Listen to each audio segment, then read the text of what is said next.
Okay,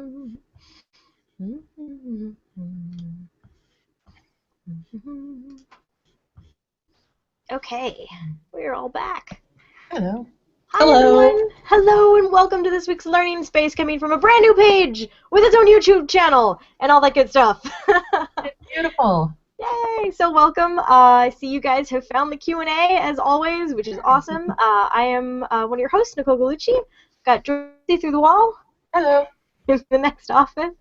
We are, as I announced last week, switching things up a bit. We have Learning Space now has its own page and YouTube channel, so you can go there. Make sure you circle the page or subscribe to the channel to keep up with everything. I will no longer be broadcasting from my account, Noisy Astronomer. And for the last 2 of the year, we will still be using the CosmoQuest event pages, which I see Guido has already claimed that is going to be the alternate commenting spots for old time's sake, but we're going to phase that out as well, so sorry. But yeah, so for this week and next week, you can still follow the CosmoQuest event pages and chat there. If you want to ask us a question, use the Q&A app to join the discussion. I think it's over there. Someone's going to have to correct me one of these weeks where it actually is what corner it's in when I point in the empty air. But there's a little button there for you to join the conversation, join the Q&A app. We already have hello from Nancy and Thomas, so hi everyone.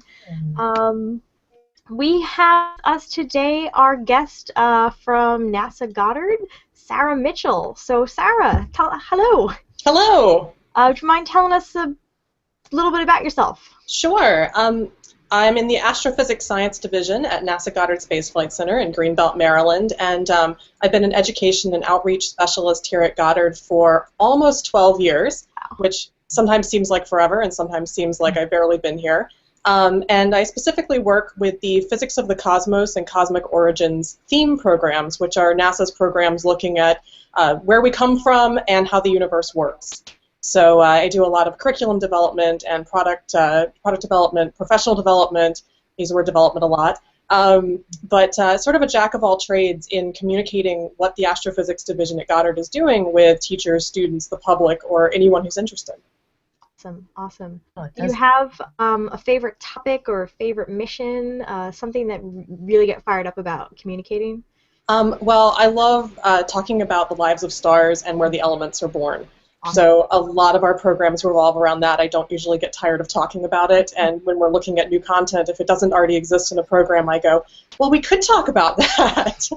But I don't like to pick favorites. I'm always really blown away by the things that NASA does, the things that the international astronomical community is doing, and so, yeah, no favorites. There's so much out there to choose from. I'd be changing it every day. Yeah, exactly. So we wanted to talk to you a little bit about the Family Science Nights and the Family Science programs you did with NASA. So why don't you tell us a little bit about those programs? Yeah, tell us a little bit about those programs. Okay. In a nutshell, the NASA Family Science Night program is an event-based program for middle school students and their families to come together and do science as a family. And this was actually something we started several years ago, inspired by Jake Nolstor, who you had on here previously. We visited a program that he had done in Arizona, and we were blown away by parents and children, or I should say families, because we're equal opportunity family. We say as long as they have a child and an adult who's legally allowed to have them there, that's a family. That means grandparents, neighbors, aunts, uncles, whoever's there. No stealing kids, but beyond that, a middle school student was the bare minimum requirement. And having them come together and actually work as a family, which is different from that paradigm of, parents come with their kids and the parents are in the back texting, chatting with each other, how was your week? And the kids are off doing something completely unrelated, which means later, what are they going to talk about? How are they going to relate to that event together as a family? They're going to have 2 very different experiences. Right. And so we said, we want to model, use this model that Jake was using and have whole families work together to look at STEM in everyday life, so to see how their lives connect to science, technology, engineering, and math. Very cool. How do you structure an activity differently then to engage the whole family versus just, kids? That's a really great question, and some of it was very much trial and error. So sometimes we thought we knew how to change something. Sometimes we just sort of tried it and said, wow, that didn't work. A big piece of it is giving everyone a role. So making sure that it's clear from the get-go that everyone is an equal participant, but also saying, say you've got a family of 3, 4, 5 people, if you tell them just to go do something, they just sort of will assign their own roles and often will prioritize the children's involvement over the adults. But if you say, we're going to need a recorder, a reporter, someone to do each of these steps, then each of them has a role regardless, and everyone has to be involved. And that was one really big thing we quickly learned. We also learned to just basically be life coaches. That's what we always said we sort of were, because we would go around and make sure they were all participating equally and come around and say, well, what do you think, Mom? What do you think, Uncle? Because otherwise they're likely to sit back and let the kids do it because it's their program. And it's really everyone's program. Yeah, interesting. So I bet the adults are kind of surprised by the role that they're supposed to play in many cases. Definitely. How do they feel about that? Yeah. We had a few families that were put off by it. We had a few people that definitely weren't expecting to come and have to play, which I want to play, so it was a bit strange for me that there were adults who didn't want to get their hands dirty and get right in there. But there were a few families that clearly didn't expect that at all. We made it clear on the website that that's what it was, but I don't know that they all read through it all the way. But yeah, I mean, it definitely was different for a lot of people than anything they'd done before. Yeah, more often than not, something that's labeled as family is geared towards kids, and so that's Absolutely. a shift to actually say, no, it includes the whole family. That's right. What kinds of science topics or mission topics did you talk about in these events? So the initial program was a collaboration between the heliophysics and astrophysics divisions here at Goddard, so the sun folks and the universe folks. And so we kind of spanned everything. Yeah. And we also ended up winning a grant that allowed us to sort of have free reign over Goddard-related topics. So we have everything from modeling and map making and categorization to why we have seasons, to solar cars. I gave you some pictures we can show later and talk through some of these activities because there are some really fun ones that anyone could do at home, even outside of a family event. But we really tried to span as many interesting topics that middle schoolers would like as we could. So I want to point our audience, I did post a link in the Showcase app, which you can switch between Q&A and Showcase. It's universe.nasa.gov/family. So you can check out that link, and I think I've posted it on the event page as well. You guys are hanging out and commenting. So you can take a look at that, and that, like you said, has a session 1 topic listed. I don't know if this is just the one. It's a drop-down menu. Yeah. Okay, I see. These how big, how far, how old. Seeing the invisible, that's after my heart. Astronomer. So where did you hold these events? How often were you able to put on these events? So we ran a 4-year pilot at NASA Goddard itself at our visitors center. There's a nice auditorium space there, and we bought round tables so that everyone could sit facing each other. This is actually one of our tools of the trade. I mean, it seems like a really silly thing, but round tables so everyone collaborates really changes things. Each family seated separately. But that was really for our pilot development, and at this point, we've taken it for dissemination. We've taken it internationally. We have 30-something national partners. They're a little hard to keep up with after a few years. They're off doing their own thing. But we've had interest and definitely people saying they're going to run it in places like Japan. So that was, very exciting to have it go international. But our pilot, one of the things we had was Goddard's unique resources, and that was really a really special thing to have the visitors center, to have the staff here at Goddard, and to have people feeling like they're coming to NASA and doing something. And I admit that's a privilege we had, and our partners never really will.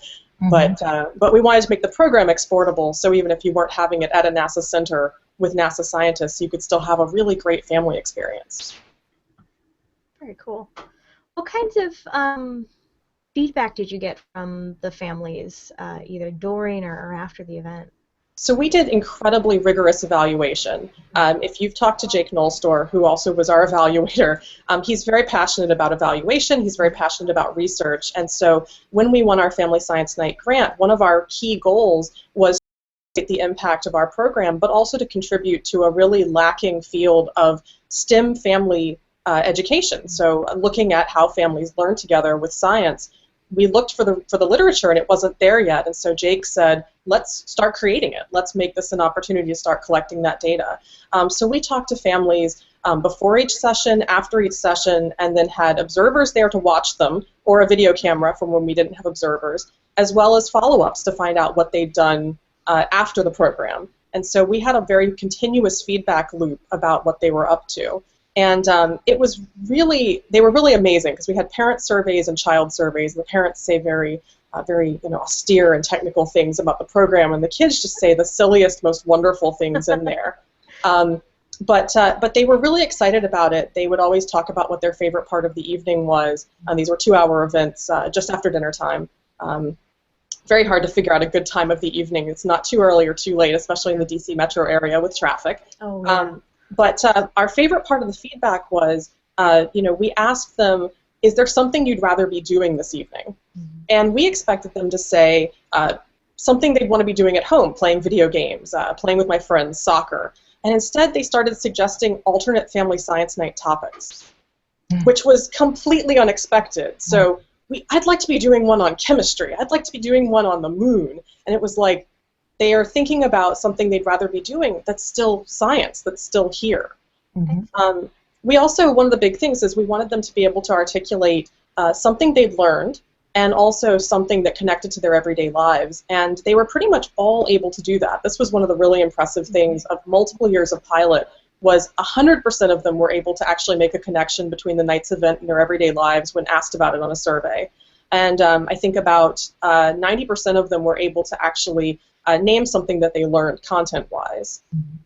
And part of the reason this was really interesting was, we were really looking at behavior and attitude over content knowledge. Mm-hmm. So when we were asking for feedback, we wanted to know, how did they feel about science? Did they want to do more science? What were they doing outside the program in science? And, we weren't saying, here's a 20-question quiz on the life cycle of a star, or, name all the elements, or something very, factual. We wanted to just give them a comfortable space in which to engage in science. And we saw through their feedback that that's something they really liked. And it's sort of the if you build it, they will come model. A boring content-based program that no one's going to remember anything. A fun attitude-based program, they actually remember what happened in it.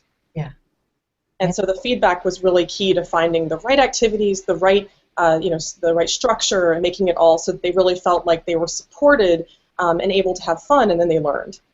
Yeah, that's wonderful. Do you have a sense that they then went off and did some more science on their own? I don't know if you asked that of them or not, but went to other similar events or went to the library and got a science book or watched more science TV or something like that? Sure. We absolutely asked that question. That was key to us, to ask them at the beginning of every event, what have you done in the last month? What science, I should say, have you done in the past month? And at the end of the event, what science do you plan to do in the next month?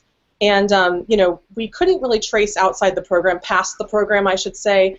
We had some focus grouping about a few months after the program, but we don't have the manpower or the money to do longitudinal. So I have no idea where most of these kids are today. I wish I did. I would love to know, especially now it's been a few years, so some of them I'm sure are graduating high school, and I want to know how many of them, did these, did STEM major, no such luck. But in terms of the month-to-month, we saw that like 75% of them were doing something in between the sessions that was science. It's a little hard to know whether that was all us. I'd love to say, oh, that's all me. I did that. Because we know we're getting self-selected, interested families that are already interested in science. But yeah, it was really interesting. The big problem was they didn't know how to identify that they were doing science. So when we asked that question, no, we haven't done any science in the past month. We just worked on the science fair project and watched every episode of Nova and went to the museum and built Lego robotics and did all these kitchen chemistry experiments. And we're going, okay, let's have a conversation with you guys about what is science. Yeah. I mean, we're all doing it every day. When you engage in everyday life, you're probably doing science and probably doing a lot of engineering and math as well. So, and technology. So, they didn't see it. Yeah, it's fun. So how did you advertise or recruit families for the programs? Where did you find people? So this is kind of a funny story because at the beginning we were we weren't sure how to get the word out, and so we sort of blasted every educational partner we possibly could. So we said, all the local schools, all the local middle school teachers, guidance counselors. We posted signs in Starbucks. We put ourselves out there. And the first year, we really felt like we were grasping for families. Trying to keep an event full was hard. Especially at Goddard, we can't charge for events because we're a federal facility. And so, people sign up too, and they drop out without feeling like they're going to, they don't realize they're taking someone else's space. But it's no loss to them to not come. So we had a hard time. The second year, we ended up being featured on the local NPR station and in the Washington Post. And from that point forward, we had about a 70 family waiting list. Wow. And for perspective, we could take about 15 families per event. And by the first or second of the year, we'd have a 70 family waiting list. Wow. And we never had to recruit at that point, because if we did recruit, all we could tell new people was, yeah, you're not going to get into an event this year. Mm-hmm, mm-hmm. And so if anything, this was a supply-demand problem, where we basically said to other people, hey, you guys should be running these programs too, because we've got 70 families that want to do this, and I can't run this 5 days a week. 1 day a month is pretty draining. Right. The idea of trying to accommodate, and that's without even recruiting. Yeah. And that was just crazy. And we had a limit on, we didn't want a bunch of Goddard families, and that sounds mean, but we knew we could fill it with NASA families right from the get-go. And so this was really just community interest. Mm-hmm. And they were hearing about it. At some point, we couldn't even figure out where they were still hearing about it, because we weren't actively trying to recruit. Go NPR. I know. Well, it's crazy to have NPR at your event, I'll just say, because you're so distracted by wanting to do everything and be on point. We have a question from Nancy Graziano. If there is a difference, what have you found to be the most valuable? From input from the parent in quotes, so whoever the supervising adult is, or from the kids? So I guess I would say they're differently valuable. And so in terms of what it informs, the parents tend to inform the structure of the event. So they're the ones telling you 6 p.m. is too early. I wish we had snacks because my kid is getting cranky by 7:30. They're telling you about how they would like the event to change more from a logistics standpoint. The kids' feedback tended to be what really inspired us in terms of content, because we got to see what they were excited about. But they really kind of meshed interestingly, because we would read them, kind of at the same time. We would look through, and we'd see, you'd see very similar things. They also learned about each other through the program. So often you get feedback that said, oh, I never knew my daughter was interested in this. Or I never knew my parents had gone and done this science thing that I'd never heard they'd done. And so it was really interesting to see there's sort of a synergy between the parent and child feedback. But they informed different parts of the program. And usually we could tell from both of them what was really working and what wasn't working. And there were, especially in those first 2 years, there were occasionally sessions where, we'd look at both sets and go, that activity did not work. Neither group knew what was going on there. Yep. Done that. Yep. It's okay to fail. I mean, we say, failure's not an option, but it absolutely is. And it wasn't like we were failing in some catastrophic, dangerous way, but it's science. It's an experiment. And we were running basically a pedagogical experiment of whether these various activities and structures would work. And thankfully, we hit on them pretty fast, or I think we probably wouldn't have made it through 4 years of pilot. And are you basically creating these activities? I know you said you do a lot of curriculum design, right? And you have a team that helps you, or are you pulling activities from other places too? Both, actually. So we love to draw from NASA's tried and true curricula. Why invent the wheel if it's already out there? And so we draw from a lot of informal ed as well as formal ed curricula. In every program I work on, we try to look out there first before we say, let's make the 13th electromagnetic spectrum poster, or let's invent the 15th activity about the life cycle of a star, or whatever it is. But we had to fill gaps sometimes. We would find a place where we said, I'm just not finding the interactive Doppler effect activity I want to find. And then we would sit there and brainstorm. And in the heyday of Family Science Night, we had several people working on the project. Folks from the Solar Dynamics Observatory mission, as well as a few people, for brainstorming. I know Nicole was just reminiscing before the show about SDO. It's been almost 5 years since its launch. 5 years since launch. I know. But yeah, I mean, we would just brainstorm and say, well, I mean, how could you teach this age range in this format about black holes? How could you teach them about? But when possible, we like to adapt. Mm-hmm. Yeah. I had another question and it flew out of my brain. Oh, could you walk us through a typical event for one of these family science nights? What happens when people show up? What kind of things do they go through? Sure. They're all a little different from each other, but the general format was they come in and there's something on the table to do immediately. And this was an acknowledgement of, first of all, getting their brains in the right place. Right. So setting up the evening, we always had a note from Dr. Andromeda. Yes, we are that cheesy. And Dr. Andromeda would have some assignment for them when they came in. You know, Dr. Andromeda would like you to figure out the difference between stars and planets. Dr. Andromeda would like you to sort the bag of random objects on your table as many ways as you can and write the answers down in your notebook. Dr. Andromeda was a very demanding taskmaster. But this, not only did this get them in the mindset, but it also it was a buffer for traffic.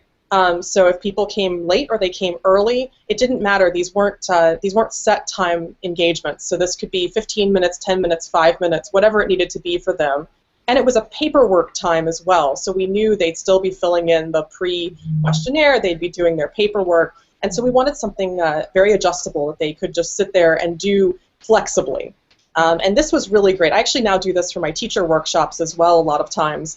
I know teachers are going to trickle in early or late or whatever, and I'll make the first few minutes something that they can engage in because it's a great buffer. Mm-hmm. Then we would introduce the evening and we'd set the rules. The rules were things like the bathroom is out there and you have to have fun. And you have to work together as a family. That was sort of the hard and fast rule. And then, you know, we would go into what the evening's theme was and kind of wanted to give them one or two activities that were the heart of the program, the evening's program, that introduced them to things, and then a capstone that kind of let them transfer that knowledge into something else. So there are a lot of educational models that work a lot like this, sort of an intro and then an explainer and then an explore and then, you know, and a capstone at the end.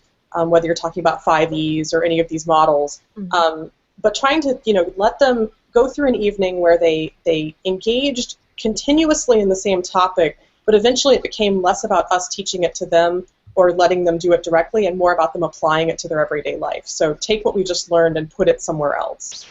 And so to give a complete example, we did a solar car night, because I think this makes more sense than trying to talk about it in abstract terms. Had them come in and talk to each other about what are the parts of a car that you can identify. And then talked about, okay, I'm handing you this solar car kit. Can you identify the parts in it? Okay, let's talk about how cars work and how solar cars are going to work. Now build it without instructions, which we were told this was impossible. They'll never build those cars without instructions. Yeah, those families built those cars in like 5 minutes flat, just from being able to map their own car knowledge to a solar car. Few, you know, backwards batteries or you know, the gears are wrong. But they quickly figure it out, and we loved that instead of giving them a sheet with instructions. So we said, okay, you've built a solar car. Now improve upon it. So that was the, you know, transfer of knowledge, was taking them from building it to, in fact, having a team of NASA engineers who were there to approve their designs. We did get approved stamps. Everyone loves to come over and get their, you know, approved stamp from a NASA engineer or scientist if we couldn't get enough engineers. You know, and then they went out. Can you make it faster? Can you make it, you know, more efficient? Can you make it run differently, run backwards, run in circles? And they had to be able to test it. And so the last half or third of the evening was applying what they had figured out before to actually, you know, going off on their own, improving their solar cars, and then testing them with the oversight of NASA engineers and a big approved stamp. You shouldn't give approval stamps to scientists. Yeah, it's dangerous. I'm saying this as a scientist. Engineers, fine. An approval stamp. Yeah. So you had this 4-year pilot program. What's the extension? Can you tell us a little about the dissemination of these activities and events? So at this point, they're all freely out there in the public domain. When we can, we run some professional development workshops to tell people about it as well as to give them a taste of it. We haven't run any trainings yet. One thing we've wondered about is whether we should be running a more formal training program for people who would like to learn about it. This is something we do for our After School Universe program, which is a more traditional after-school program where we run 1.5 or 2 day trainings with people. We haven't done that yet. We've talked about webinars. But for the most part, I find the right conference and I go and I tell people about it, and we do some on-the-table activities, some in-person activities. And then we're currently between websites. So the link there just takes you to a page that says to contact me. My email address is on that page. But I'm always happy to send things out to people. But the really fun thing is this is really a model more than it's a set curriculum. So we've got our 9 sessions, and they are what they are. They're evaluated, and they've passed the NASA product review, which is a requirement for NASA products to, before you inflict them upon the public, you have to make sure that, that they're really good. And our next step, of course, is trying to build the program out more. So since this is a program for nominally 6th, 7th, and 8th graders, you'd want them to be able to attend all 3 years, but you need the content to be different.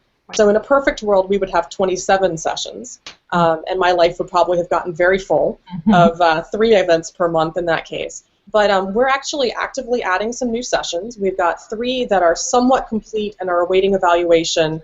We've got a 4th that we're currently working on. So we're hoping that in the future we can just keep adding a session or 2 at a time. Also, we've been talking to partners about whether their informal education curricula can be adapted into our model.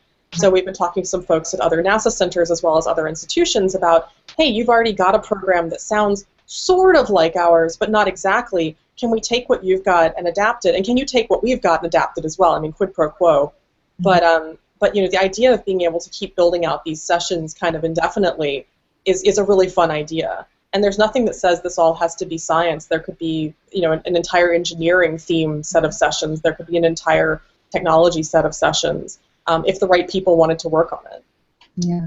Just a model for how to take a regular activity and modify it to become a family, activity would be so valuable. Like you say, for any content. Schools would love that, obviously. Scouts, all kinds of groups. That would be a really great thing to have. We think so. Yeah. Can you talk a little bit more about the motivation for working with families? So much STEM education and outreach, science education and outreach is focused towards kids. We want to get kids interested, we want to get kids involved, and I feel like adults get left out a lot. So can you talk a little bit about why you wanted the whole family integrated into this program? Sure. I mean, like I said, the first time we saw it happen, it looked really cool. So that alone was a very, very compelling thing to see families working together. But, I mean, that's very anecdotal. So we went to the research. And there actually is a lot of educational research about families and parents and their impact on kids, not specifically for science education, but in general. And there are a number of really fairly mind-blowing papers about the amount of impact that parents and families have on children's behaviors and attitudes that show incredible positive effects. So higher GPAs, fewer disciplinary issues, higher attendance in schools. They also really shape children's interests. So if parents say, I hate math, students are going to say, I hate math. If parents say, you don't need to take physics, what do you think the kids are going to think? And likewise, career choices. So parents have the greatest impact on what children's career choices look like. And what they choose in school, what they choose in high school, what they choose in college if they go. And we said that's mind-blowing, especially in a nation where we have a fairly high level of science phobia. So you have a lot of people who are saying science is only for the smart kids, or I didn't like calculus, you shouldn't take calculus. I was never good at that, you're not going to be good at that. And we don't want parents to be talking that way to students, to children, and shaping their opinions that way. But a lot of it comes out of parents not feeling comfortable with talking to kids and talking within their family. So when you ask them, they're uncomfortable helping with homework. They're uncomfortable trying to help solve math problems. They are very uncomfortable with it. And so we said, well, let's help train parents and families to work together, because the research supports that, they're going to have this big influence, and we want them to have the right influence. And at least to have an open-minded influence. I'm not going to say every child should go into STEM, because that's not tenable either, but every child should have the opportunity to decide whether STEM is for them, whether they are good at math, whether they like physics class, without someone telling them off the bat, you don't, you won't, and you shouldn't. How much is career awareness a part of your activities? I'm sure they're interacting with some engineers and learning about science, so I'm sure it plays into things a little bit, but are you more intentional about trying to also show them what kinds of opportunities there are as far as STEM careers? That wasn't a very high priority of ours, mostly because of the exportation factor. So while we're at Goddard, it's easy to bring in a scientist or an engineer and have them talk, or to model careers, or to show them around. But when we're exporting this to a high school in Baltimore or 21st Century Community Learning Center in Florida, we want to make sure there are things that they can immediately do. We were more interested in everyday life connections than career connections. So we were more interested in them being able to see how what they were learning was immediately applicable for them right now in their everyday life, as opposed to necessarily for careers. But at the Goddard model, I will say we often did a summer program that was just a special thing, like a reunion or a barbecue or an overnight. 24 hours in the visitor center is a lot of time, but it's a lot of fun. And at those, we sometimes did things like scientist speed dating. That always sounds like it could be a disaster, but sit at a table 3 to 5 minutes at a time with a scientist or engineer and pick their brain. Ask them all those questions you've always wanted to ask them. Find out how they got here, what they do. So definitely that's the thing is, we had the opportunity to do that at Goddard. I don't know if everyone else can do that as easily. Yeah, at the very least, you'd need to Skype someone in. It's not the same as having someone actually there. Yeah. We have a question from Thomas. I am starting with a gang of young persons a project to bring a telescope to a school and let people look at whatever's up. A total of 16 telescopes. But in between watching and waiting, do you have any ideas of activities? Sure. Well, actually, in this case, I would recommend a partner of ours as opposed to our own curriculum. The Night Sky Network is a project out of the Astronomical Society of the Pacific that specifically provides resources for amateur astronomy groups to use at public events. And we had the pleasure several years ago now of co-sponsoring one of the kits that they do. So we sponsored one about supernovae. And these are little packages of resources, some physical, some just activity instructions that are perfect for doing short engagement, so little bits of time you have here and there. I see Nicole is bringing over a box. Is that the black hole kit? What is that? This is the sun, the magnetic field of the sun. Okay, I don't have that one. This is the sun one. Yeah, so we have a telescope program at the university, and I signed up with them, and they get all kinds of cool stuff. So yeah, it's definitely worth it if you have any kind of outdoorsy things.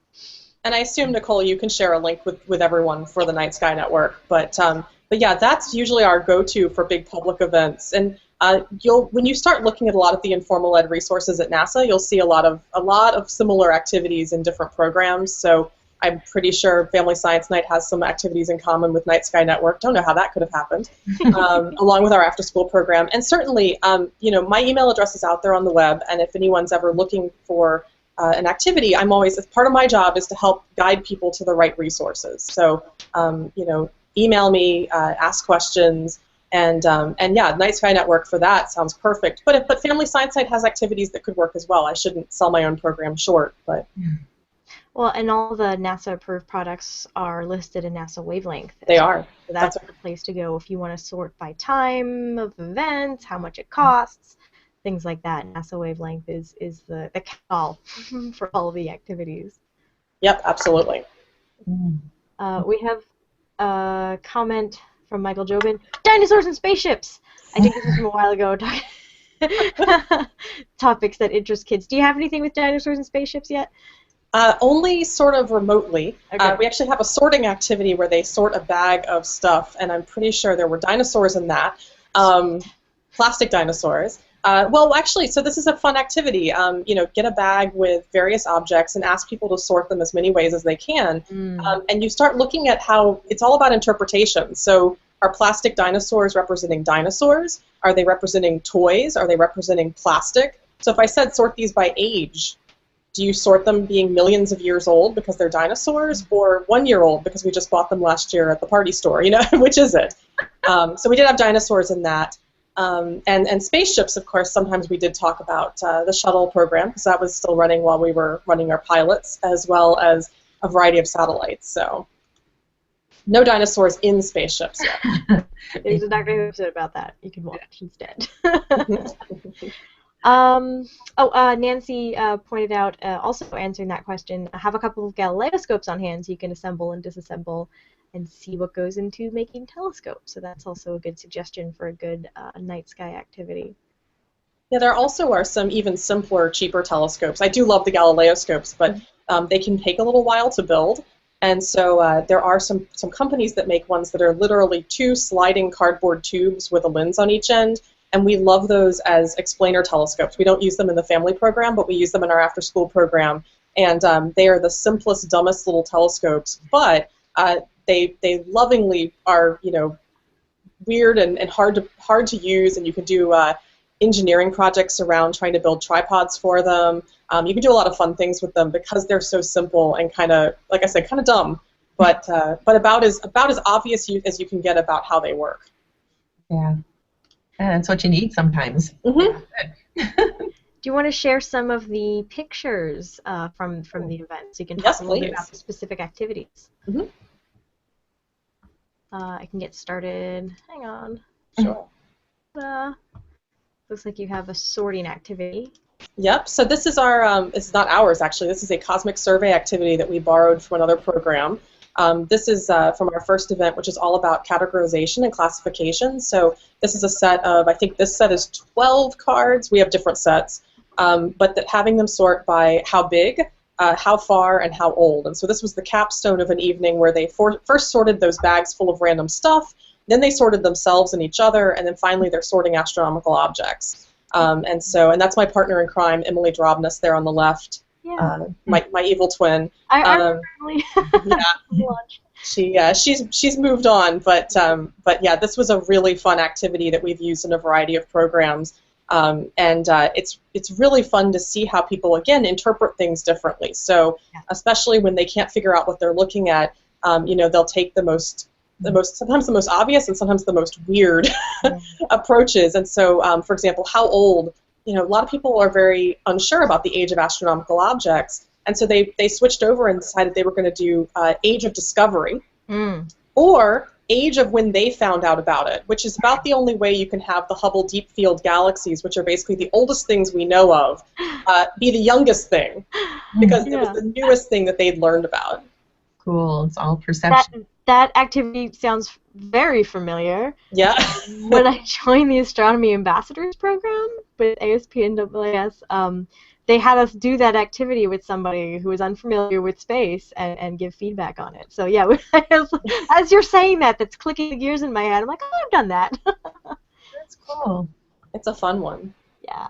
What do we have next? So you said you loved seeing the invisible. You like the EM spectrum. This is a whole evening looking at different types of light, both what our eyes can see and what our eyes can't see. And this one we used, actually, the GEMS Guide series has an entire EM spectrum booklet. And so we used one of their activities, but with the adaptation that after they explored different sources and detectors of light, they developed their own secret messages that employed those particular things they learned about light. And so I'm not sure if this picture, I looked through like 10,000 photographs looking for the right photos for this. I couldn't tell in this picture if they were looking at the sources and detectors or if they were actually building a message. Yeah. But some of these kids, they had to make us solve the messages, and some of these families just stumped us. Just absolutely stumped us. Nice. Wow. Let's see. Oh, I think I know what this one is. So this is, I had to share 2 pictures from this particular event because this is a Plato solar system modeling activity that I think is so much fun, especially the way we do it, which is an adaptation that I think a lot of people use. But first we have them build their own model of the solar system. So here is a family with their own model of the solar system, and if I had to guess, I'm trying to figure out which way I think the sun is on here. It doesn't really matter. Everything is really out of whack here. Yes. Those are some small gas giants and some big terrestrial planets. Right. And if you look at the next picture, this is the actual activity. So first we say, take these tubs of Play-Doh, and what do you think, using all the Play-Doh, what do you think the solar system looks like? And then we say, okay, put it all back together in one blob and let's do it for real. Yep. And we tell them, and it really is, it drives them crazy because it's, break this down into 10 separate balls of Play-Doh. Now squish 9 of them together, Yep. Now break that one piece down to 10. Now squish 9 of those together. Now, and finally they've got, this particular version still had Pluto in it. Pluto is a speck that falls on the floor. Yeah. Yeah. And the Earth is usually this little tiny, pathetic little dot, pencil eraser or smaller. Right. And we have them trace what they thought it was and then put their new models on top of that. And it always seems to blow their minds how wrong they were. And I mean that in a very good way. Yeah. But their perceptions are so skewed Right. from, I think it's just hard to imagine how different the planets can be, but also just from the way that we often portray the planets. Right. Right. Yeah, the sense of scale is just not there in our brains. We're not, our brains are not equipped It's for hard to that. grasp, but that activity is awesome, and then they'll never forget that. Yeah, I always hope it sticks with them. I love when I'm wrong, it's the best time to learn, and a lot of times it sticks with me. God, I cannot believe how wrong I was. And hopefully you remember the right answer then. Yes, yes, hopefully. Nice. What is this? So this is we had a session every December called "'Tis the Seasons," which we always felt like it had to happen in December for, I think, obvious reasons. And it was about the reason that we have seasons. And so in this case, they're actually looking at a scale model of the Earth-Sun distance per month. Mm-hmm. So having them measure. And in this case, we refused to give them measuring implements. Not because we were too poor to, but because we wanted to have them actually think about how to measure. One year they measured the length of these with toilet paper. One year they measured them with one little girl's shoe. And I think this particular year they're measuring them with notebooks. Yep. We've given them all these little half-size notebooks to bring each time. And so they're measuring the Earth-Sun distance per year, and each family took a month. And to show them that, it's not about our distance. Mm-hmm.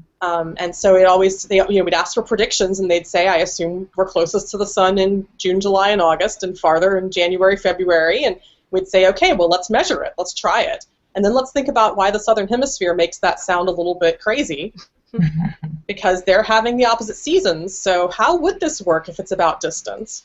The other half of this event, which I don't have a picture of, was a kinesthetic activity acting out the Earth-Sun system and looking at how the angle of rays has so much to do with it. And so having your body be the Earth and something else represent the sun. In our case, we use the 6-foot Science on a Sphere with a sun projection on it. But it works just the same with an inflatable beach ball or someone in the center wearing a sandwich board that says sun. Yeah. But yeah, we always used. I don't even know where I stole the catchphrase of. It's the length of the days and the angle of the rays and nothing to do with how far away. I like that. I think that came from the Space Science Institute or some of their partners out in Boulder. But I've been using that one for a decade now to talk about it. Can you say that again? I like that. Sure. It's the length of the days and the angle of the rays, and has nothing to do with the how far away. I love it. I'm so using that in class next semester.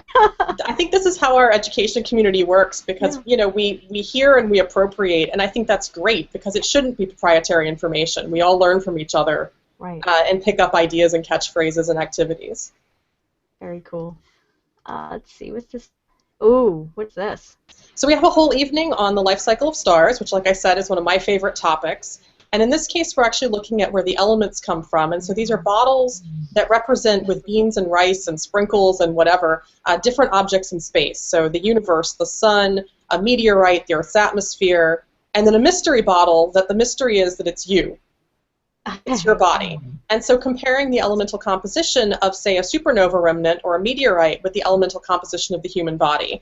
And this activity also has a kinesthetic activity where they act out the lives of stars, a ping pong ball, tennis ball bounce activity that does the transfer of momentum that happens during a supernova explosion.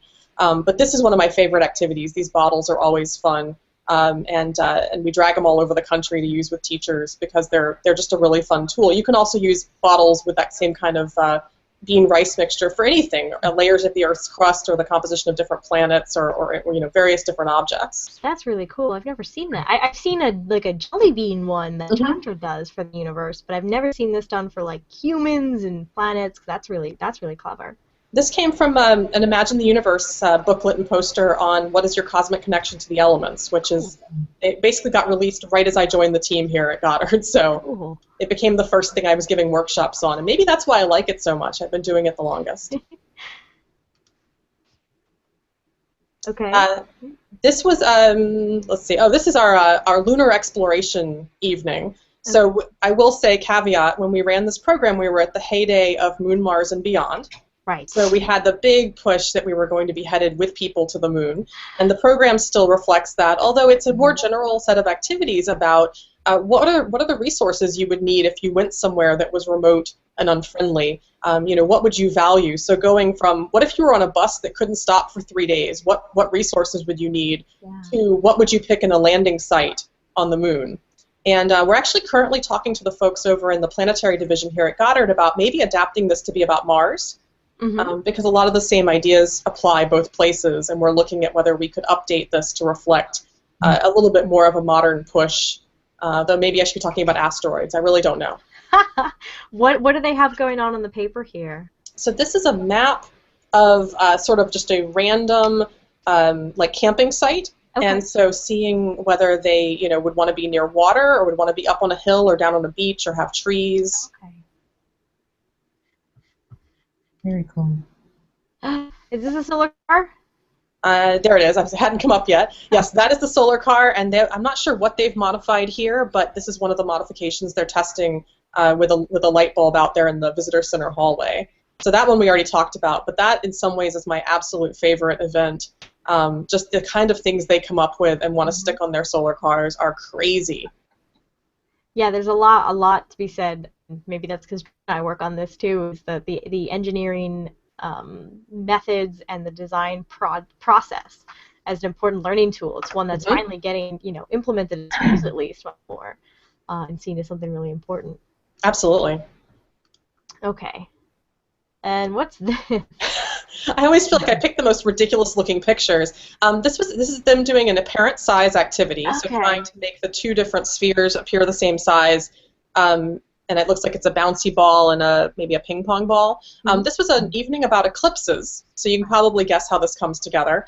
But looking at the Earth, Moon, Sun system, why we have eclipses, and more importantly also why we don't always have eclipses. Right. So we walked them through a variety of activities about apparent size and about orbits and about motion, and had them trying to model, how would you make these two objects eclipse? How would you show an eclipse in a model?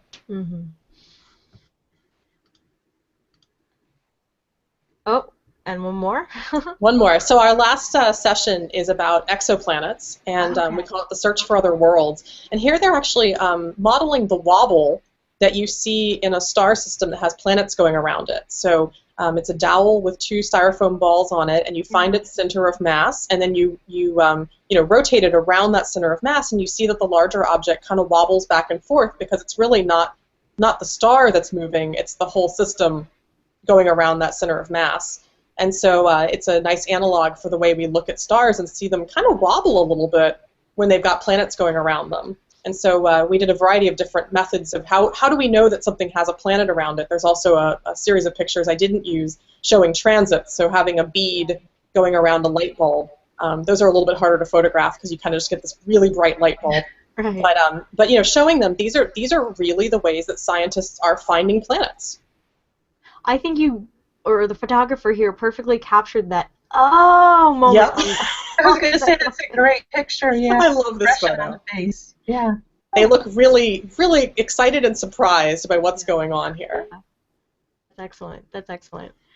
So where can people find events like this? You have some partners, some extensions. So at this point, I will say I shared a partnership map with you. It's outdated. Okay. It's from, I think, 2012. We have a hard time keeping up with who's currently running events because people tend to take it and run, which I appreciate because I'm glad that people are excited. On the other hand, it means that we have a hard time finding out later, are you still running it? How's it going? What do you want out of the program now? So I'm actually currently in the process of trying to reach back out to these people to find out what's going on, mostly because we're looking at these other expansions, and I really would like them to be involved in the pilot testing. Sure. For the most part, I'd say, you can always get in touch with me, and I'll see if I can reach out to a partner in your area. We always have a big gap right there along the sort of Four Corners area of the country. But hopefully this is something that you can help your local community set up and run. If you have school-age children, you can point their out-of-school time programming towards this, or your scout groups, or we have a lot of homeschool groups that like to work with this project. And so, unfortunately, I can't say all the places it's currently running because I don't get told where they are anymore. And so if you're out there and you actually are running this, please email me because I'd like to know. But yeah, I mean, hopefully this is something that if you can't find it, you can also try to help it get started. Very cool. And that was actually going to be my next question. How do you get something like this started in your community? I mean, my short answer is I don't really know, because I come from a completely different side of this. So I know how we started it, and I also know how a few of our partners started it. We've worked a lot with the 21st Century Community Learning Centers, which are an effort out of the Department of Education to create sort of a connection between in-school and out-of-school time. And so we partnered with a couple of their groups, which, I mean, that means when you reach one group, you're really reaching like 30 sites. So you go, I think we went that week from like, we have 9 places running it to we have 50 places running it. But yeah, I mean, I think the biggest thing is, it takes a couple of people to run this. So we tried running it alone. It takes at least 2 people. We had a partner that tried running it alone, and I think she was driven quickly insane by it. So you need a couple of people, you need a place, and you're going to need some money. This is definitely something the solar car kits are really the only expensive item in here. The rest is Play-Doh and trash for the most part. So there's a lot of stuff where you need a pile of just random stuff to build models to add to your solar cars, but those kits do cost some money. We've had some community partners on these various programs that reach out to various small grants opportunities. So there are a number of providers of community grants, and they've been able to get a few $1,000s or even just a few $100s to get the big essentials. Very cool. Very cool. Do you have any advice for people who work with families, and if they already have a program, they work with families in a STEM outreach capacity? That's a can of worms. That's a big question. Yeah. I mean, I think the biggest thing is just knowing that they want to work together. I mean, for the most part, these families really are excited, and they need the professional development, basically, to really do science together as a family. And so that was really the biggest thing for us, was discovering we were really supporting them in something bigger than just learning science. We were supporting them in feeling comfortable with homework help, feeling comfortable with all going to a museum, with saying I don't know. That almost is the biggest thing, is we always tell people when we don't know, so that they feel comfortable when they don't know. Right. And I think that was the biggest thing. Parents feel very uncomfortable telling their kids I don't know, because the kids have an expectation that adults know everything. And so teaching families how to find the answer if they don't know, as opposed to just saying some garbage that they made up, or we did a lot of not knowing in this program. That's good. That's really helpful. Yeah, there's a lot I don't know. I'm willing to admit there's a lot I don't know. I know just enough to know there's a lot I don't know. That's right. The known unknowns, right? Yeah, your other idea that you mentioned a while back about, failure being a good thing, and that it's okay to take a risk and try something, and if it fails, then you learn, So that strikes me as another great thing to come out of these programs, aside from whatever science they learn and working together. Is there anything else that you see coming out of these programs that you maybe didn't expect, or is above and beyond, just the science activity itself? I think the really big thing for us was just how excited they were and how applied they were in it. I mean, like I said, the part where they really did follow up and do the science things, and more importantly, started to recognize the things they were doing as science. One of our favorite things to watch was we had a lot of returning families. If they came twice, they were likely to come continuously for the rest of the year. If they didn't come twice, we'd lost them. They weren't coming back. And it was very interesting to see that they really, as they progressed in the program, They were doing so much more outside the program and also articulating that they were doing so much more. And they were excited to come in and say, I watched this really great episode of Nova and it was really interesting. Or I watched an episode of Star Trek and it was terrible and here's why. Or, you know, and but they started to recognize that they were engaging. And that was the biggest thing, was we could actually watch the professional development happening. And my favorite physical way to watch it was parents that came in, they start the event, arms crossed, leaning back, and by the end of the event, they're on the table. You know, they're involved. And I think I picked only pictures of people looking pretty engaged. I found a lot of pictures from, especially early in each event, of parents sitting back. But you know, we could just watch it happen. It was like a force of nature that pulled them in, you know, gravitationally to the center of the table. And that was really, I mean, this was a grueling program to run, especially during pilot, when we felt like we were really trying to prove something here, trying to see something work. And also we had a rigorous observer program, so there was always someone watching us. And I know Emily and I always felt like we were being graded. It was like being in some sort of oral presentation class, or you know, your thesis defense or something, you know, every month. And by the end of it, we could do it sort of, you know, without feeling so self-conscious. And it felt so good to see it work. Yeah. Awesome. Yeah, excellent. All right. Well, thank you, Sarah, so much for joining us and for telling us about this program and all the awesome stuff that came out of it. And I look forward to seeing more of these programs in the future. I noticed one of the little dots looked like it was right near us in the St. Louis area. I don't know who that is. I have to look at our report. It just looked geographically close, and I clicked on it, and I'm like, wait, it's just a picture. It's just a picture. It's not you, so that's all I can say. Not us, yeah. Awesome. So we thank you everyone for watching, asking questions, for giving us feedback and comments. Thank you for following us to our new location as well. So be sure to share out the page and circle the page, the new show. This week, Friday, we will have Weekly Space Hangout. That should be coming from Fraser Kane's page. The Weekly Space Hangout is our weekly roundup of all the astronomy and space news. And then, as usual, Monday will be Astronomy Cast. That'll broadcast from the Astronomy Cast page, which they've had since the beginning. So you can check that out on Monday. I believe they're continuing their Modern Women of Astronomy series. I'm not quite sure. I'll have to check and see what's posted. But we will be, I'll broadcast that in the CosmoQuest newsletter tonight as well. One last learning space for 2014 will be next week, Christmas Eve. It's probably going to be me and my Christmas tree and my dog, and I'm going to give you. Actually, I've asked Georgia if she had any highlights. We could go. I could talk about some highlights from the year, talk about what's coming up next year, and particularly about the changing format of the show. So tune in next week for that on Christmas Eve with me and my. I'll probably wear a Santa hat. That's the Christmas spectacular part of it, is I'll wear a Santa hat. So awesome. So thank you so much, everybody, and thank you for joining us on Learning Space. Thanks, everybody. Thank you. Bye-bye.